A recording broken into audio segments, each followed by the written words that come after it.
Well, the Mrs. Darcy. This morning we're going to Chatsworth House in Derbyshire, and one of the interesting things about this place is that it was used as the setting for Pemberly in the Keira Knightley, Matthew McFadden version of Pride and Prejudice. But also, Chatsworth House was mentioned in the actual Jane Austen novel as one of the places Elizabeth and her aunt and uncle visited. Visitors to Chatsworth House will find much to entertain. From walking tours to carriage rides, you can explore the house, the gardens, the farm and play yard, and other areas of the estate. Or you might choose to stay in some of the estate accommodations or attend a workshop or other event from their rather extensive list of opportunities. Chatsworth House has been home to 17 generations of the Devonshire family for nearly 500 years. The estate consists of a 105-acre garden, a 1,822-acre park, and one of Europe's most significant private art collections. The ornate ceiling of the painted hall was created in 1694 by Louis Laguerre, and it depicts scenes from the life of Julius Caesar. There is a commissioned video available online that offers you 360-degree views of this room, and I will leave a link for you in the description below.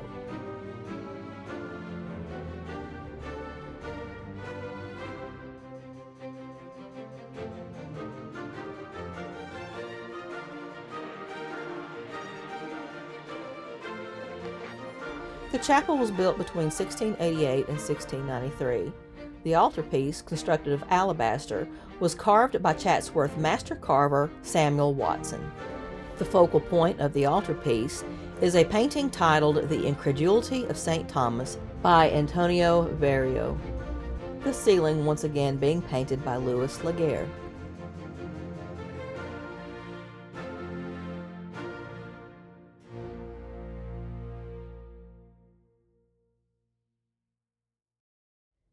The artwork available to view during your tour at Chatsworth House is simply awe-inspiring. But I was particularly struck by a 1784 oil-on canvas painted by Sir Joshua Reynolds, and it depicts Georgiana Cavendish, Duchess of Devonshire, with her daughter Lady Georgiana, later Countess of Carlisle. I really enjoyed the animated scene of this mother-daughter interaction. I'm sure I couldn't be influenced by the fact that Mr. Darcy's sister was named Georgiana. This room was converted from a picture gallery by the 6th Duke, who was responsible for probably the majority of the active growth of the library at Chatsworth. The entire book collection contains around 40,000 volumes, and over 17,000 books are in these two rooms. The marble sculpture, A Veiled Vestal Virgin by Raphael Monti, can be seen in the dome room. In ancient Rome, the Vestals were virgin priestesses whose lives were dedicated to the goddess Vesta. This sculpture also featured in the 2005 adaptation of Pride and Prejudice.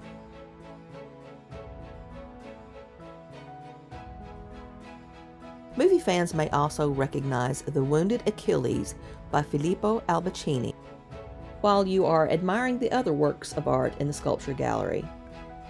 Fans may be delighted to notice the statue of Mr. Darcy presented in the Orangery gift shop.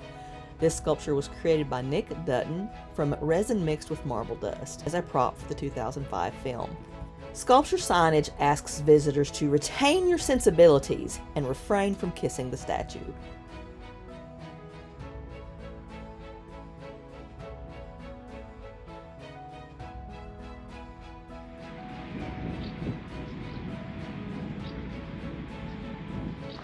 I'm very fond of walking.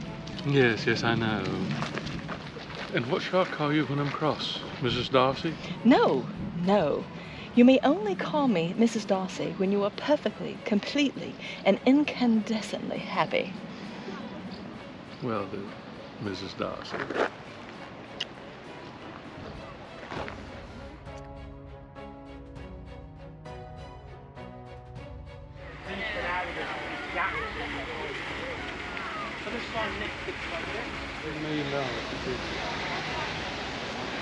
Water usually runs down the Cascades, but is currently undergoing repair.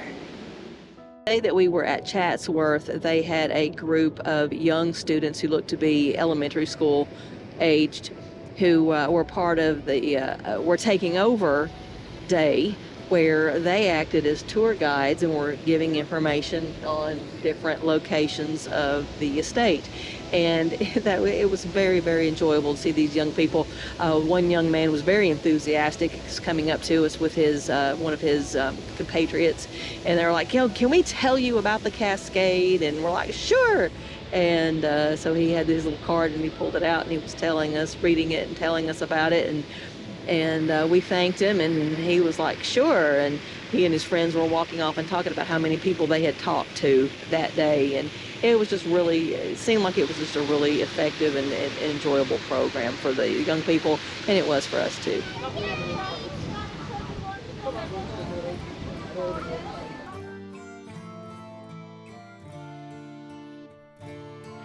Rock garden.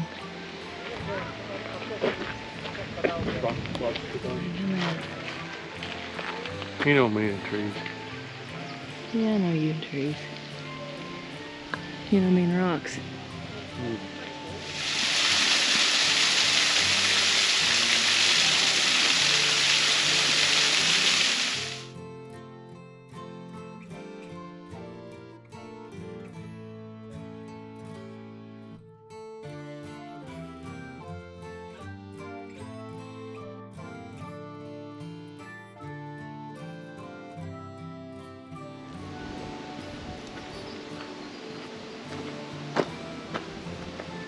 And the tunnel's down there.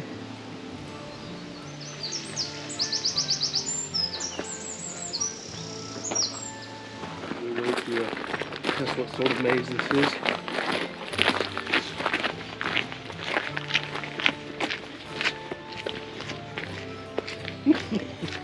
Hey, Ian, don't go that way. Wow, if he'd gone that way, he would have gone straight to the castle.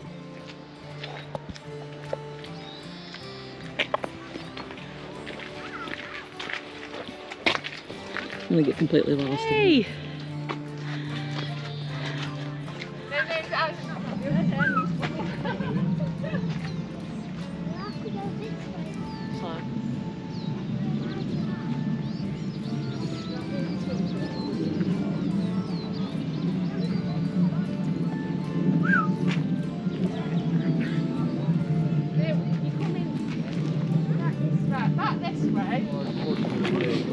That was fun. Yeah, it's kind of fun.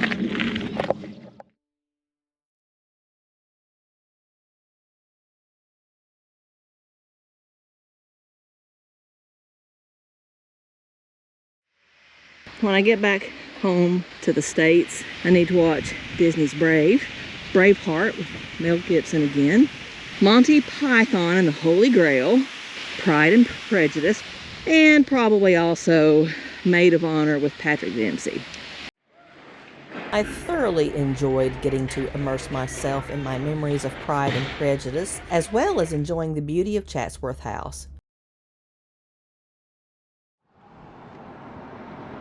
Our next literary destination is Canterbury. We stayed at the Canterbury Hotel Cottages and Apartments.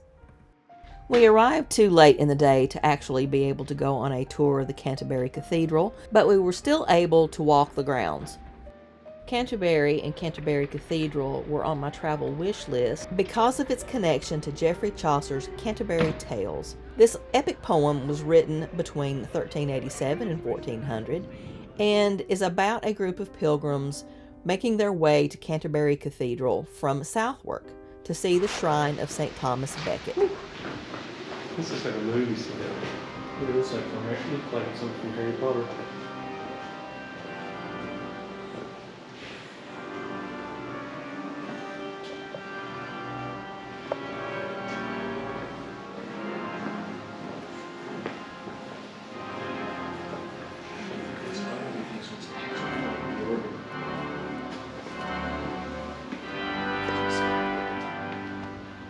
It is likely that Chaucer chose Canterbury Cathedral as the destination for his pilgrims because it was a well-known pilgrimage site associated with Thomas Becket's martyrdom. In 1155, Becket was made Chancellor to King Henry II. Henry trusted Becket and his advice. Eventually, Becket became a priest, then a bishop, and finally the Archbishop of Canterbury. King Henry hoped that Becket would work with him to bring the church under control. Becket objected to King Henry's plan, and this issue set the former friends against one another. Becket was charged with treason and fled to France for 6 years. Eventually, Henry allowed Becket to return to England, but Becket continued to defy the king. In a fit of rage, one story claims that Henry was heard to cry words similar to, "Will no one rid me of this troublesome priest?" 4 knights took him at his word, and on December the 29th of 1170, Thomas Becket was murdered at the altar of Canterbury Cathedral. 3 years following his death, the Pope made Becket a saint, following reports of miracles that took place at his tomb. The 4 knights responsible for his murder were excommunicated, and in 1174, a barefoot Henry walked to Canterbury Cathedral in penance.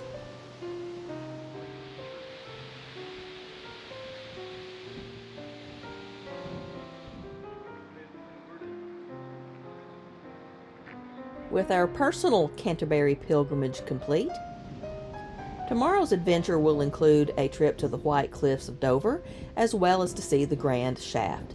Come go with us.